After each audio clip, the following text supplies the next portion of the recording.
हम खुदा का शुक्र करते हैं कि खुदा ने फिर एक बार मौका बख्शा और खुदा ने फजल किया, हमसे नसीहत आ गई कि आज हम खुदा के बात करने के लिए, खुदा का कलाम सुनने के लिए यहाँ पर मौजूद हैं। तो आज हम खुदा के कलाम में से सीखेंगे कि किस तरह हमें अपने खानदान की निजात का बायस बनना है, किस तरह हमें अपनी कौम की निजात का बायस बनना है और किस तरह हमें एक मसीह होते हुए दूसरों को खुदा के पास लेकर आना है।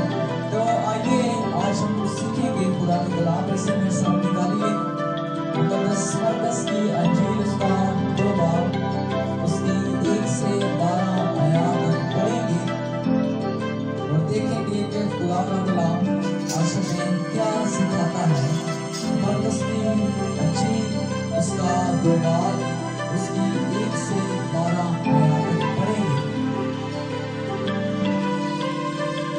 खुदा के कलाम में लिखा है, कई दिन जब कफरनहूम में फिर दाखिल हुआ तो सुना गया कि वो घर में है, इतने आदमी जमा हो गए कि दरवाजा के पास भी जगह ना रही और वो उनको कलाम सुना रहा था और लोग एक मफलूज को 4 आदमियों से उठवाकर उसके पास लाए, मगर जब वो भीड़ के सबब से उसके नजदीक ना आ सके तो उन्होंने उस छत को जहाँ वो था खोल दिया, उसे अधेड़ कर उस चारपाई को जिस पर मफलूज लेटा था लड़का दिया। और यीशु ने उनका ईमान देकर मफलूज से कहा, बेटा तेरे गुनाह माफ हुए। मगर वहाँ पास फकीह जो बैठे थे वो अपने दिलों में सोचने लगे कि ये क्यों कर ऐसा कहता है, कुफर बकता है, खुदा के सिवा कौन गुनाह माफ कर सकता है। और फिर यीशु ने अपनी रूह से मालूम करके कि वो अपने दिलों में यूं सोचते हैं, उनसे कहा, तुम अपने दिलों में ये बातें सोचते आसान क्या है मफलूज से ये कहना कि तेरे गुनाह माफ हुए, या ये कहना कि उठ और अपनी चारपाई उठा और चल फिर। लेकिन इसलिए कि तुम जानो कि अपने आदम को जमीन पर गुनाह माफ करने का इख्तियार है। उसने उस मखलूक से कहा, मैं तुझसे कहता हूँ, उठ अपनी चारपाई उठाकर अपने घर चला जा।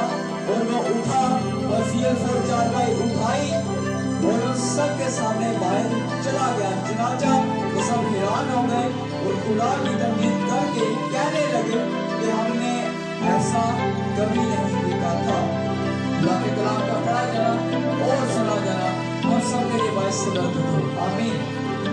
तो यहाँ पर हमें एक वाक़या देखने को मिलता है कि जो यीशु मसीह हैं कि वो कफरनहूम में अभी दाखिल हो रहे हैं और वो एक घर में है।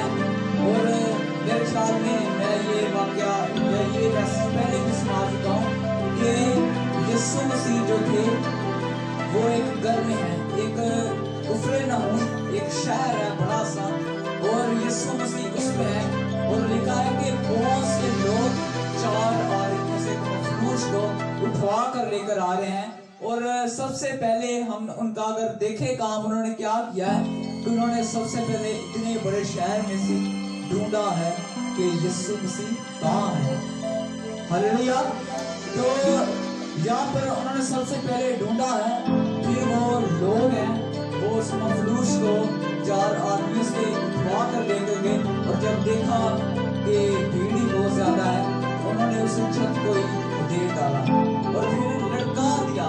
अगर हम स्टोरी पर गौर करें तो उन्हें कौन सा पता था जब वो मफलूज को लेकर आ रहे थे कि हमें छत उधेड़नी पड़ेगी, या यकीनन उन्होंने जब छत उधेड़ कर उस मफलूज को नीचे लटकाया होगा तो उन्हें रस्सियों की जरूरत होगी, चारपाई की जरूरत होगी। और यहाँ पर लिखा है चारपाई पर वो लेकर आ रहे थे लेकिन रस्सियां उनके पास नहीं थी, उनके साथ उन्होंने लटकाया था। और यहाँ पर अगर हम देखें तो वो झुककर लटका रहे हैं उस मफलूज को। तो कहने का मतलब ये है कि खुदा ने यीशु मसीह ने फिर गुनाह माफ किए हैं। यहाँ पर इस स्टोरी से जो हमें खास तौर पर सबक मिलता है वो ये है